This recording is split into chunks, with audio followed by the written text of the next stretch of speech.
مولانا سید داود غزنوی رحمۃ اللہ علیہ کا کون ہے یہ؟ تو یہ مولانا عبد الجبار غزنوی رحمۃ اللہ علیہ کے صاحبزادے ہیں، بیٹے ہیں۔ مطلب یہ کہ آپ ایک مجرم شخص کے بیٹے ہیں، یہ کہنے کا مطلب تھا کہا کہ شرابتن کیا گیا تھا، لیکن کسی جرم کی بنیاد پر نہیں بلکہ توحید و سنت کا قائل ہونے اور اس کی اشاعت کی بنیاد پر۔ انگریزی دور میں ایک لفظ استعمال کیا جا رہا گالی کے طور پر، ابھی استعمال کیا جاتا ہے لیکن اب اس کی اہمیت کم ہو گئی ہے۔ کون سا لفظ ہے وہ؟ وہابی کا لفظ، وہابی کا۔ تو اب اس لفظ کی بنیاد پر مطعون کرنے کی کوشش ہو رہی ہے۔ محمد بن عبد الوہاب سے ہم عقیدت رکھتے ہیں اور ان سے ہمارا تعلق ہے ابھی، تو اس کے ذہن میں بھی کیا ہے؟ عبد الوہاب۔ تو اب جیسے کہا کہ آپ محمد بن عبد الوہاب مراد لے رہے تو خاموش ہو گیا، اور اس کی جو بدماشی تھی نا، یعنی نسبت کی بنیاد پر وہابی کے لفظ کے استعمال کی، وہ ساری کی ساری ہوا نکل گئی۔ ایک دوسرے وکیل ٹھہرے ہوئے تھے، کہنے لگے کہ مولانا آپ کو وکالت کا پیشہ اختیار کر لینا چاہیے، اس لیے کہ جب بھی آپ نے گفتگو کی اور مکالمے میں حصہ لیا ہے نا، تو آپ کی گفتگو سے بڑا مزہ ملا ہے اور باتیں بہت نکھر کر سامنے، اور کچھ ایسی باتیں سننے کو ملی ہے کہ جن کو سن کر مزہ آ جاتا ہے۔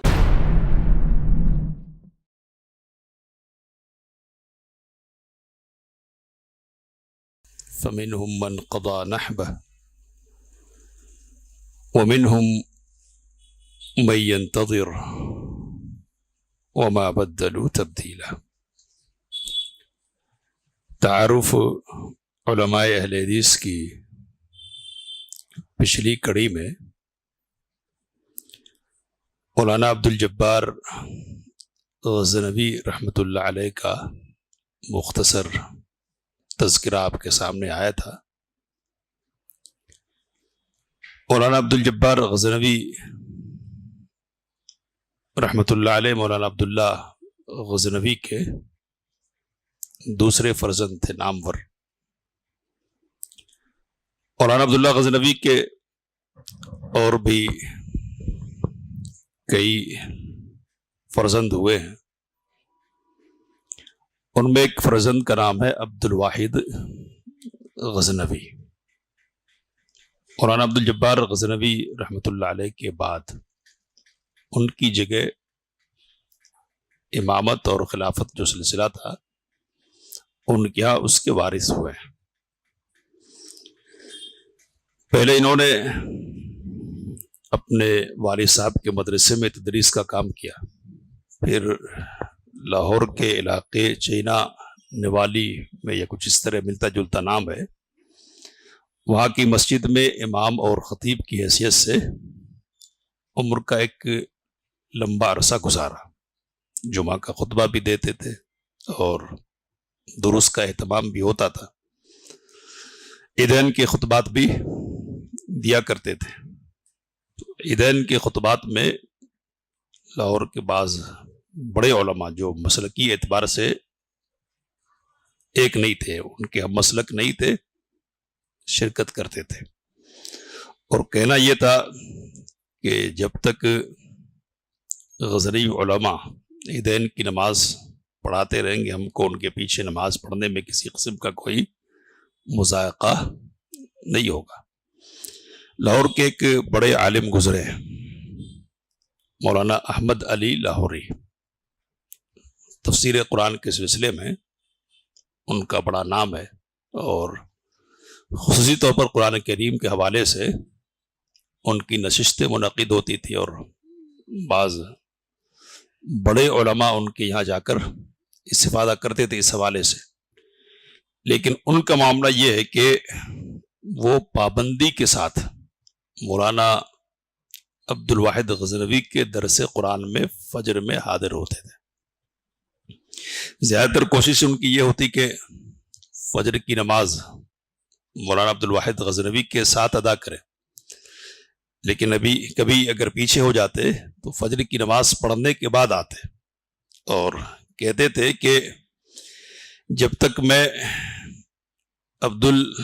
میں فجر کی نماز مولانا عبد الواحد غزنوی کی اقتداء میں نہ پڑھ لوں اور آپ کا درس قرآن نہ سن لوں، مجھے سکون اور چین نہیں ملتا ہے۔ تو یہ ایک گواہی ہے ایک بڑے بزرگ کی، ایک بڑی شخصیت کے لیے۔ 1926 عیسوی میں شاہ سعود نے یہاں کے علماء کے وفود طلب کیے تھے، تو یہاں جو تنظیمیں قائم تھی مسلمانوں کی نمائندہ جمعیت علماء، مسلم لیگ، اسی طرح خلافت کانفرنس، اور پھر آل انڈیا اہل حدیث کانفرنس، تو سب جماعتوں کی طرف سے نمائندے طلب کیے گئے تھے، وفد اور ڈیلیگیشن بلایا تھا شاہ عبد العزیز نے۔ تو اس موقع پر 4 لوگوں نے جماعت اہل حدیث کی نمائندگی کی تھی، آل انڈیا اہل حدیث کانفرنس کی۔ تو اس میں ایک مولانا ثناء اللہ امرتسری رحمۃ اللہ علیہ تھے، اور دوسرے مولانا عبد الواحد غزنوی رحمۃ اللہ علیہ تھے، اور تیسرے مولانا عبد الواحد غزنوی کے فرزند حافظ اسماعیل غزنوی، اور چوتھے حمید اللہ دہلوی، حافظ حمید اللہ دہلوی۔ یہ 4 لوگ تھے۔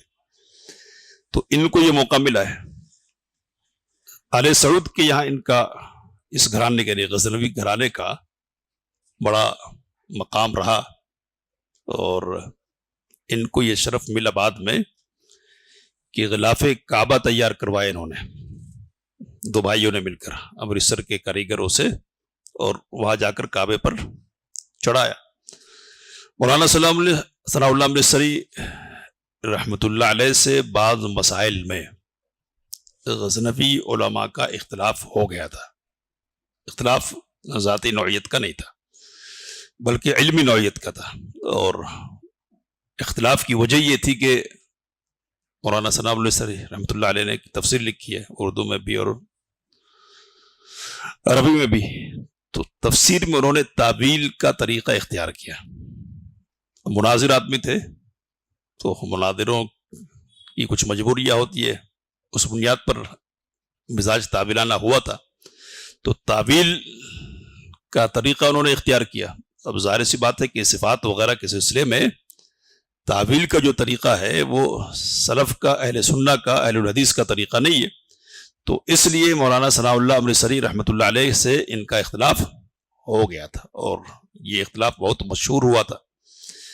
تو غزنوی علماء، یا یوں کہیے کہ عمومی انداز میں علماء اہل حدیث سے شاہ عبد العزیز کا جو تعلق ہے، اس کی دلیلوں میں سے ایک دلیل یہ ہے کہ شاہ عبد العزیز نے وہاں بلا کر دونوں کے درمیان مصالحت کی۔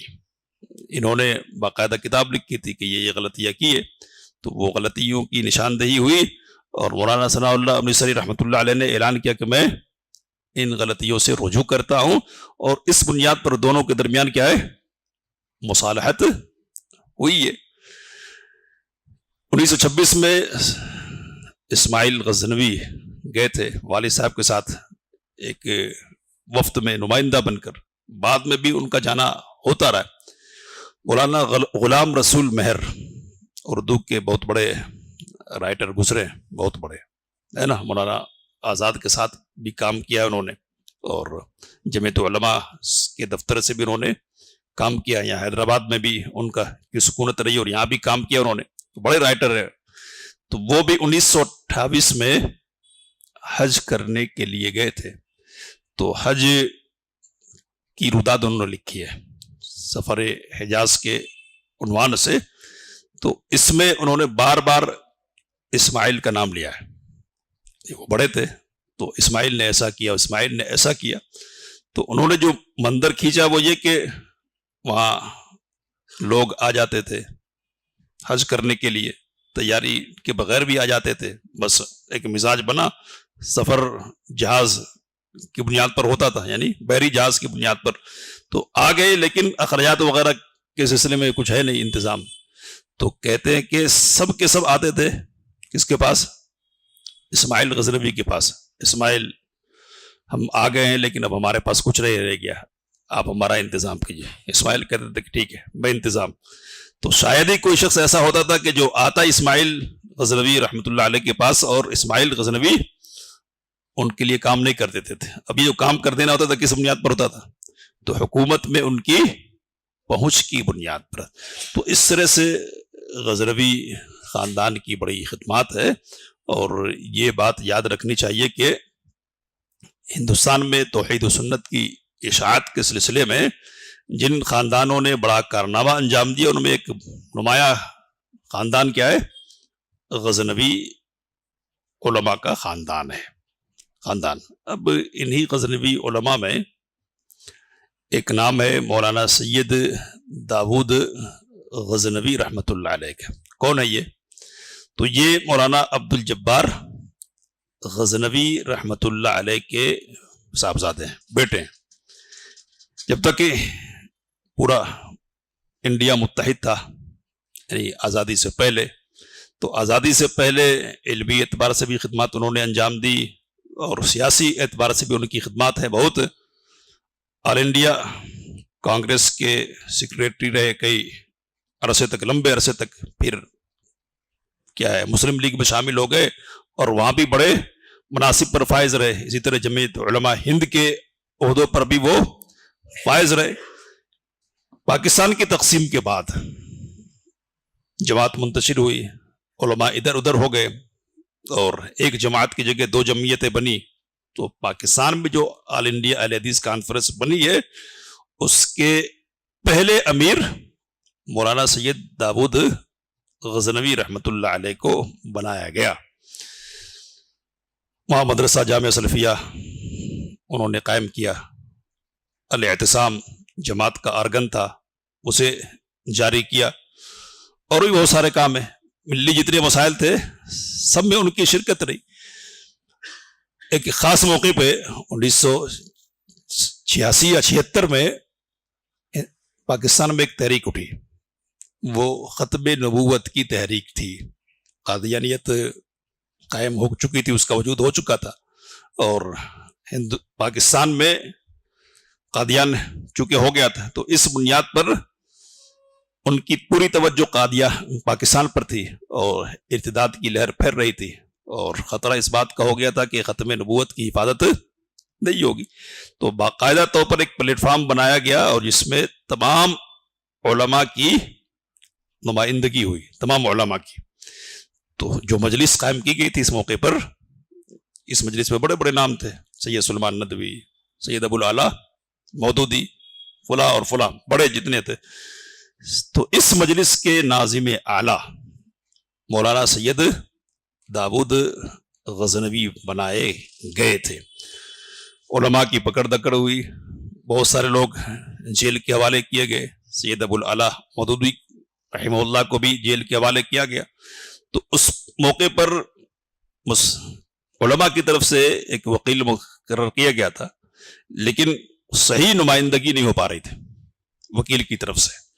تو وکالت کی ذمہ داری مولانا سید داود غزنوی نے خود اپنے سر لے لی. تو اب ایک ایسی مجلس لگی ہوئی تھی، جسٹس منیری جسٹس ہے جو سماعت کر رہا ہے، اس سے گفتگو ہو رہی ہے. تو اس نے اب یہ کہ جراحت کا کام ہوتا ہے وکلا کی طرف سے اور ججوں کی طرف سے، یعنی بات کو کنڈم کرنے کی کوشش ہوتی ہے. آپ کون ہیں؟ تو آپ کے والد عبداللہ غزنوی وہ ہیں کہ جن کو جلا وطن کر دیا گیا تھا. کہا کیا کر دیا گیا تھا؟ تو مطلب یہ کہ آپ ایک مجرم شخص کے بیٹے ہیں، یہ کہنے کا مطلب تھا.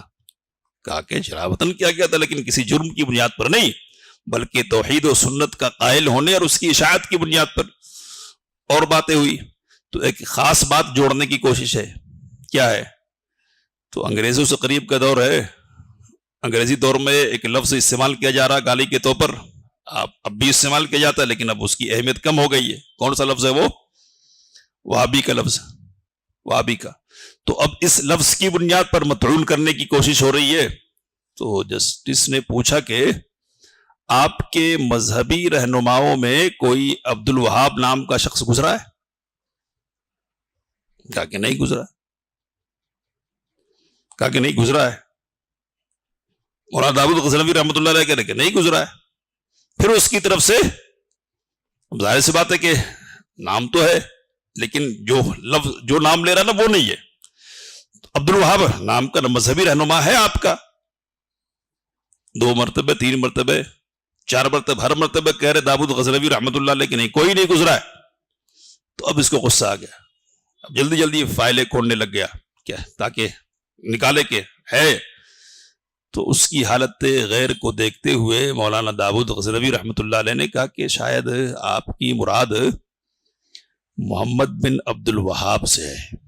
محمد بن عبد الوہاب. کہا کہ عبد الوہاب کوئی ہمارا مذہبی رہنما نہیں گزرا ہے, محمد بن عبد الوہاب سے ہم عقیدت رکھتے ہیں اور ان سے ہمارا تعلق ہے, تو اس میں کوئی شک نہیں ہے. تو عبد الوہاب کیوں ڈھونڈ رہا تھا وہ؟ اس لیے کہ ذہن میں ایک بات سمائی وہابی وہابی, تو اس کے ذہن میں بھی کیا ہے؟ عبد الوہاب. تو اب جیسے کہا کہ آپ محمد بن عبد الوہاب مراد لے رہے تو خاموش ہو گیا, اور اس کی جو بدماشی تھی نا, یعنی نسبت کی بنیاد پر وہابی کے لفظ کے استعمال کی, وہ ساری کی ساری ہوا نکل گئی.